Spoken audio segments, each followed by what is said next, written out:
Welcome back to the Cordell Cordell and Men's Divorce podcast. I'm Scott Trout, CEO and Managing Partner of Cordell Cordell. We continue, as always, twice every week to bring you information for guys before, during, and after a divorce. And as usual, this week is no different. Keep in mind, as I always say, a consultation is so important, and you can't take this podcast in lieu of a consultation. It's not legal advice, and we can't establish an attorney-client relationship. There's just too many facts and circumstances in your case that matter. So give us a call at 866-DADS-LAW.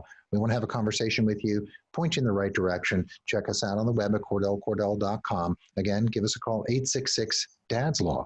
If you have questions and you want those answered, we can do that at the town hall that we have coming up in March. You can send an email to townhalls@CordellLaw.com, townhalls@CordellLaw.com, or you can register for that town hall, log in live, join our panel of Cordell and Cordell attorneys, ask questions live and get answers right then and right there. So check it out on the web, CordellCordell.com, and also check out our YouTube channel. It's got plenty of information and resources, podcasts, webinars, and town halls on an issue I guarantee that we'll have for you on that channel. So check out the YouTube channel. So let's get started today. Joined with Cody up in Ann Arbor, Michigan. Welcome. Hi, thanks for having me, Scott. Thanks. Let's talk about a topic which is so interesting as we continue to roll along. Been doing this for about 13 months. We haven't touched this topic, believe it or not, in the entire 13-month span, which is double dipping in business valuations. And I know this is a huge problem. So when guys see this topic, they probably won't understand what it is. So let's break it down for them. First and foremost, what is double dipping when we're looking at businesses and assets when you're valuing it? Yeah, so double dipping occurs primarily in business cases, but it can also occur in other capital asset cases, including pensions.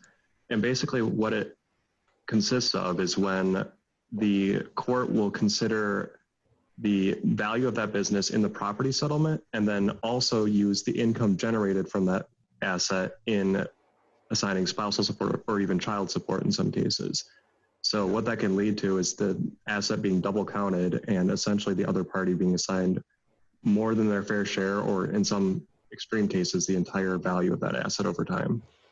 I think it's a huge issue. I don't know if it's the attorney not understanding it. They'll come into court and say, well, of course, he makes this and that's got to be counted towards the valuation, $100,000, and we want to use the same $100,000 for spousal support and child support calculations, or it's intentional, one or the other. Maybe, because I see it quite often and I get in these arguments, and if you break it down with an example, judges tend to understand it. And I think, people listening to this will too. So maybe give our listeners an example of what this means so they can kind of fill their own shoes and understand where it's coming from.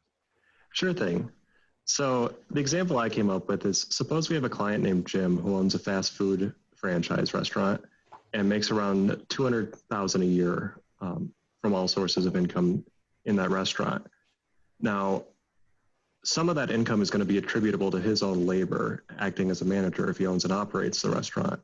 So if the going rate in the industry was $40,000, what you'd have to do to determine what amount of the business income is coming from ownership of that income and not Jim's labor would be to subtract the going rate of the services he's providing from the business income.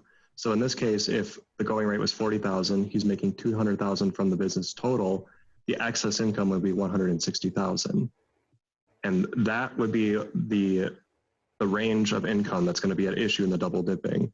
So if you only took the full income value for calculating spousal support, that would lead to a situation where, he's being assigned this extra $160,000 in income. So it's interesting because here I'm listening and I'm thinking, okay, but, Cody, why is this? Why should I be concerned? It makes sense to me. What you're saying is we have to apportion, what it is for labor. So who cares? Then you have a client listening or a potential client saying, okay, but tell me, why is this a problem for me? Why should I be really concerned about how this is done?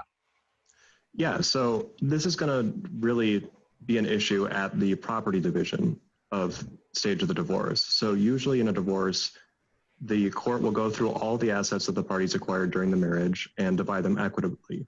In most cases, that looks like a 50-50 arrangement, but that can be varied depending on the facts and circumstances. So in this case, the court would already consider Jim's business interest and allocate a certain percentage of that as marital property belonging to his spouse. And usually that takes the form of a buyout. So if the court determines that the business is worth, let's say, 1.2 million by capitalizing the income over a series of time or period of time, then they're going to take half of that value and say, this is the spouse's share. You can either sell the business and give your spouse that amount of the proceeds, or you can simply buy them out. So if Jim were to buy out his spouse and then later have that same income that he's already paid for through the buyout be considered for spousal support purposes, that would lead to him paying a much larger spousal support obligation than he would legally be entitled or required to. It's very similar, and I'm curious your thoughts and examples that it came to my mind in my dealings in some of these cases where what I say I call double dipping, and you do too. And it doesn't necessarily, if guys are listening, it applies to not just, to a lot of things instead of businesses. For example, I had a client who had money sitting in an account from rental income on a property. They wanted to count it as property and income at the same time and assign him both, give him the full property value of $50,000 and then count that $50,000 as income. And I looked at the judge and said, they can't have it both ways. It's either property to be divided or income to be allocated. And I think there are guys out there that maybe that applies to them. And now, of course, we'll talk about this in a minute. It varies jurisdiction to jurisdiction. But for example, in Missouri, it can't be both ways, because then what's happening is, that property is not really worth it because you're taking income from it. You're taking spousal support out of it. So does that really apply in your double dipping theory, whether it's not just business valuations, but different property like that? Yeah, in theory, the rule can apply to any kind of income generating property. So that would include things like pensions. That's where the rule traditionally originated. Businesses, real property that are being used for rental purposes, anything there. Even in the toughest of times, there are usually opportunities for relief. Many husbands and dads listening now are struggling to stay current on alimony and child support orders. You should know that this crisis may allow you to modify your support obligations, but time is of the essence. If you're a guy needing help right now, not someday when things are back to normal, call us at Cordell Cordell. This is what we do.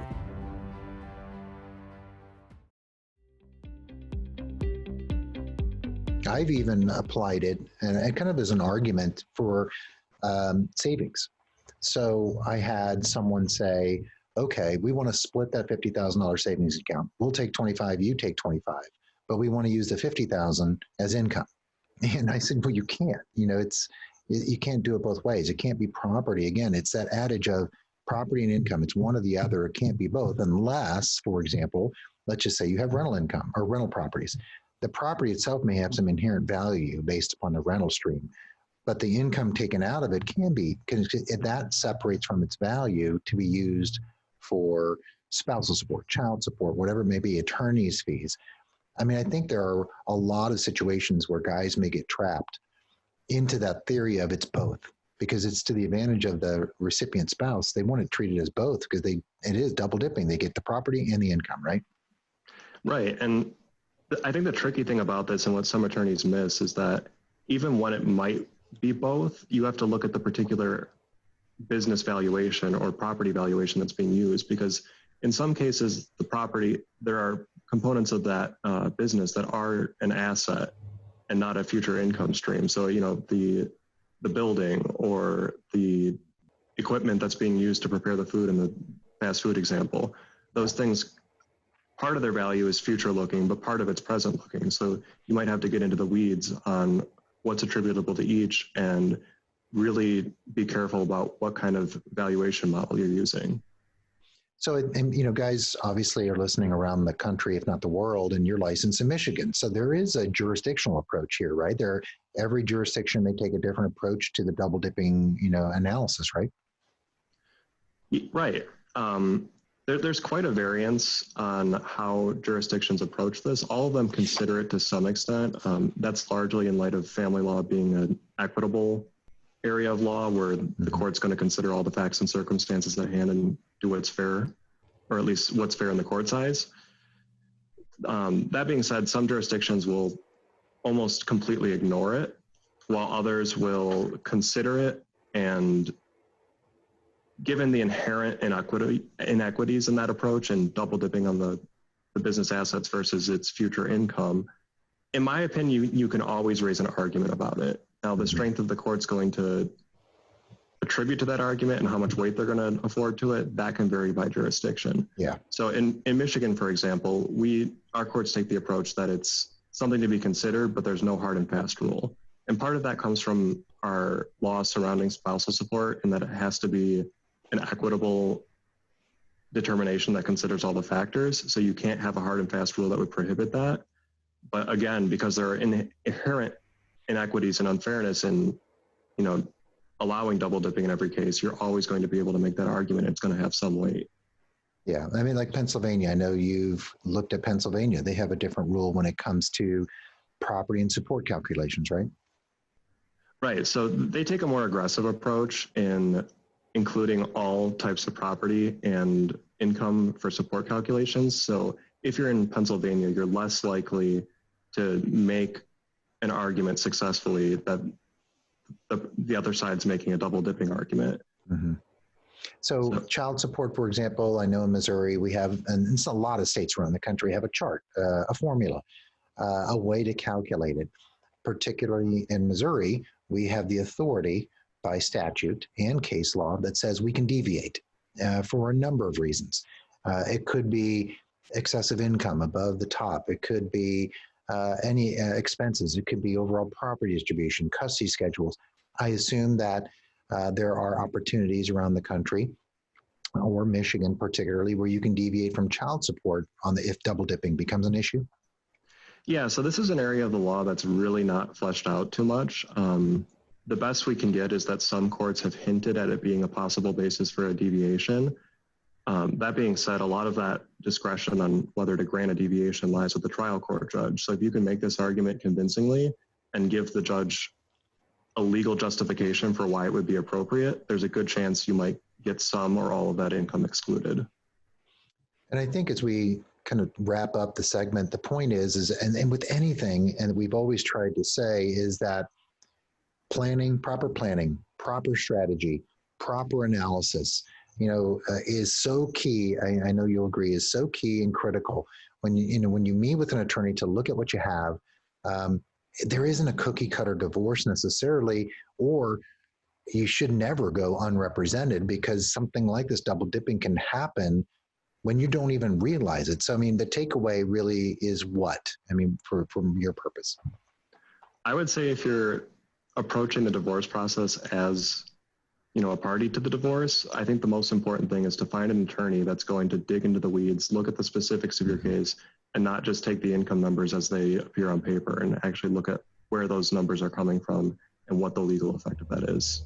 Yeah, I wholeheartedly agree. I mean, it's the whole approach. I mean, if it were that simple, everyone could do it. And it's one of the reasons why, we have 300 plus lawyers, and we're, in the UK, and we have a collective experience. And I've always said we unapologetically step on toes if necessary, and, intelligent aggression and making sure it's a smart move, but planning, and I've always said it's divorce. It's, you'd never go into war without planning, without strategizing, without knowing where you're going. You wouldn't just say, let's just go right into this country.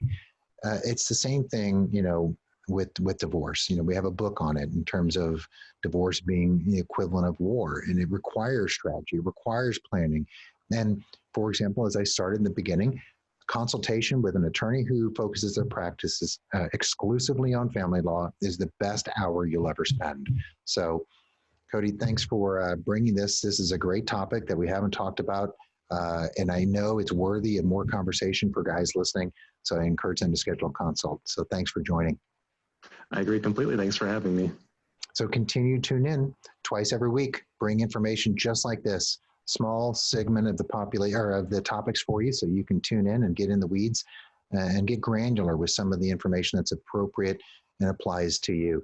So make sure to schedule your registration for our virtual town hall coming up in March. Continue to tune into these podcasts and send your questions to townhalls@cordelllaw.com. Until next time, have a great week.